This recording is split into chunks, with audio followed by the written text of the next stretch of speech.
इंद्रिय संयम साहित्य पंडित श्रीराम शर्मा आचार्य लिखित भाषांतर ब्रह्मवर्चस्व। आजिर विषय इंद्रिय संयम और अस्वाद व्रत। अस्वादर अर्थ है स्वादर दास नहेबा। अस्वादर अर्थ नुहे जे आमे संसार रे थिबा भोग्य पदार्थर सेवन न करिबा किंबा षड रस पान न करिबा किंबा जिह्वार रस ज्ञान हराइबा। अस्वाद व्रत एपरि किछि कहे नाही। शरीरर पोषण स्वास्थ्य रक्षा सकाशे जे पदार्थ आवश्यक ताहाको अवश्य सेवन करिबा सकाशे यह कहि थाए, किंतु जीभर लालसा पूर्ण करिबा सकाशे कोनोसी पदार्थ सेवन कर नाही। स्पष्ट रूपे कहिबाकू हेले जीभर दास हुअन्तु नाही। जीभ उपरे सर्वदा निज प्रभुत्व रख। जीभ को तुमर आज्ञाकारी करी रख। तुमे ताहार निर्देश अनुसार चलिबा अशुभनीय। विनोबाजी मतरे जीवर स्थिति चामच भली हेबा दरकार। से कहिसंती चामच रे तुमे हालुआ किंबा भात डाली परिवेषण करिपार। एहा फल से कौनसी सुख बा दुख अनुभव करिवो नाही। हनुमान भक्त माने गोटे कथा शुणिथिबे जे थरे विभीषण भगवान रामंक निकट को आसी पचारिले, प्रभु लौकिक तथा परलौकिक सफलतार उपाय कौन? श्रीराम कहिले, यह तो अति सरल प्रश्न। ए विषय रे तुमे हनुमान को पचारि पारंती। यह कही से विभीषण को हनुमान पाख को पठाई देले। विभीषण हनुमान को यही प्रश्न पचारिबारु से कौनसी उत्तर देले नहीं, किंतु निज हाथ रे निज जीभ को धरी बसी रहिले। विभीषण बारंबार पचारिले सुधा हनुमान कौनसी उत्तर देले नहीं। तेणु विभीषण असंतुष्ट होई श्रीरामंक निकट को फेरी जाई कहिले, भगवान आपण मते कहा पाख को पठाई देले? श्रीराम पचारिले, तेबे हनुमान कौन तुम प्रश्नर उत्तर देले नहीं? विभीषण उत्तर देले, प्रभु से कौन उत्तर देबे? मु तांकु केते थर पचारिली, किंतु से किछि उत्तर न देई निज जीभ को निज हाथ रे धरी बसी रहिले। एहा सुनी भगवान कहिले, विभीषण हनुमान तो सबु किछि कहिले, अधिक आउ कौन कहि थांते? तुम प्रश्नर उत्तर हेउछि निज जीभ को बसीभूत करी रख। ताहा ही लौकिक और परालौकिक सफलतार सबुठारु सुंदर उपाय। श्री महादेव गोविंद राणाडे जीवनर एक घटना। अस्वाद व्रतर प्रकृत रूप को बुझिबा सकाशे यह साहाय्य करे कथित अछि। दिने कौनसी मित्र तांको पाख को उपहार रूपे केते स्वादिया आंब पठाइले। तांको पत्नी सही आंब भितरु गोटे धोई ठंडा करी काटी एक थाली रे तांको आगरे रखिले। राणाडे तहिरु खंडे दुई खंड खाई आंबर प्रशंसा करी सही थाली को निज पत्नी को हाथ रे दे देले। से कहिले, एतक तुमे खाओ ओ पिला माननकु दियो। पत्नी कहिले, पिलांक पाई आउ आंब अछि। राणाडे कहिले, तेबे चाकर को दियो। तांको पत्नी कहिले, चाकर पाई मध्य आंब अछि, आपण एतक खांदु। एहा परे सुद्धा राणाडे आंब खाइबा सकाशे प्रस्तुत न हेबारु तांको पत्नी पचारिले, आंब कौन सुआदिया नाही?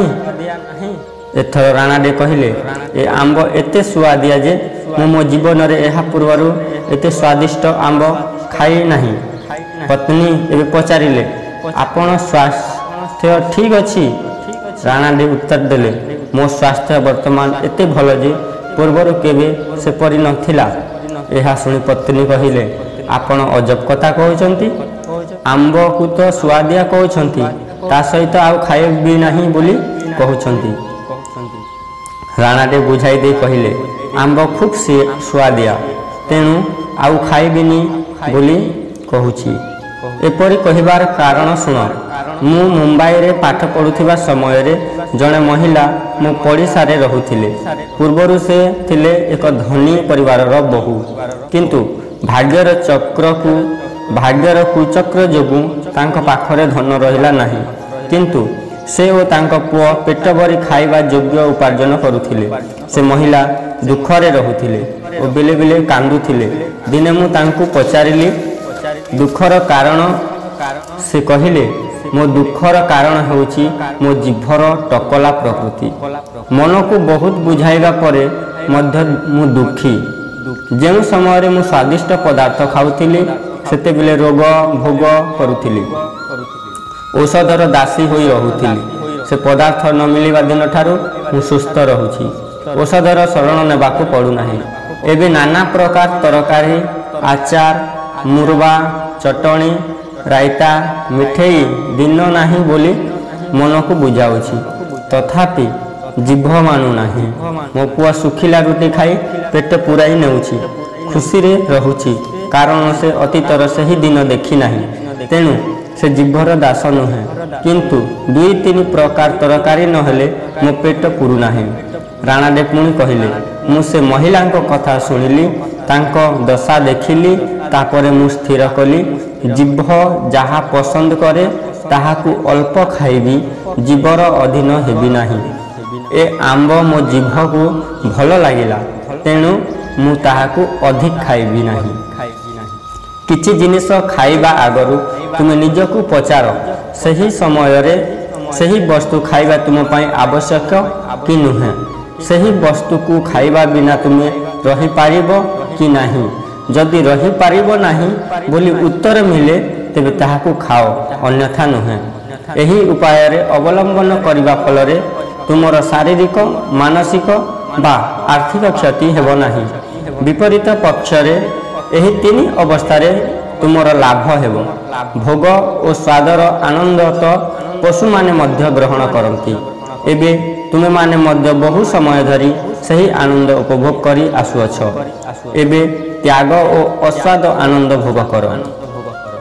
କୌଣସି ସମୟରେ ତୁମକୁ ଯଦି ଏହି କଲ୍ୟାଣକାରକ ମାର୍ଗରେ ପଥିକ ହେବା ଲାଗି ପ୍ରେରଣା ମିଳେ, ତେବେ ତୁମେ ସର୍ବପ୍ରଥମେ ଖୁଆ, ମଇଦା ଓ ବେସନରେ ତିଆରି ପଦାର୍ଥ ଖାଇବା ପରିତ୍ୟାଗ କର। ହୁଏତ ତୁମ ମନରେ ପରମାର୍ଥିକ ବା ଧାର୍ମିକ ଜୀବନ ପ୍ରତି ରୁଚି ନ ଥାଇପାରେ, ତଥାପି ଏହି ଅସ୍ୱାଦ ଉପାୟ ଅବଲମ୍ବନ କଲେ ତୁମେ ସ୍ୱାସ୍ଥ୍ୟ ସକାଶେ ଏହା ଉପକାରୀ ହେବ। ପଢ଼ା ଲେଖା କରିଥିବା ବ୍ୟକ୍ତିଠାରେ ଆଜି ଯେତେ ରୋଗ ଦେଖାଯାଉଛି, ତାହା ପଛରେ ଥିବା କାରଣ ହେଉଛି ଭୋଜନରେ ଉପରୋକ୍ତ ବସ୍ତୁର ପ୍ରାଧାନ୍ୟ। ତୁମେ ଯଦି ଅସ୍ୱାଦ ବ୍ରତର ନିରନ୍ତର ଅଭ୍ୟାସ କର, ତେବେ ତୁମେ ଅବଶ୍ୟ ବୁଦ୍ଧି ଯୋଗ ଦ୍ୱାରା ଜ୍ଞାନ, ଭକ୍ତି ବା କର୍ମ ଯେକୌଣସି ଯୋଗ ଦ୍ୱାରା ବାସ୍ତବ ସୁଖ ଶାନ୍ତି ଲାଭ କରି ନିଜର ମୂଳ ସତ୍ୟମ ଶିବମ୍ ସୁନ୍ଦରମ୍ ସ୍ୱରୂପ ଲାଭ କରିପାରିବ। ନମସ୍କାର। ଆଜିର ଦିନଟା ତୁମ ପାଇଁ ଶୁଭମୟ ହେଉ।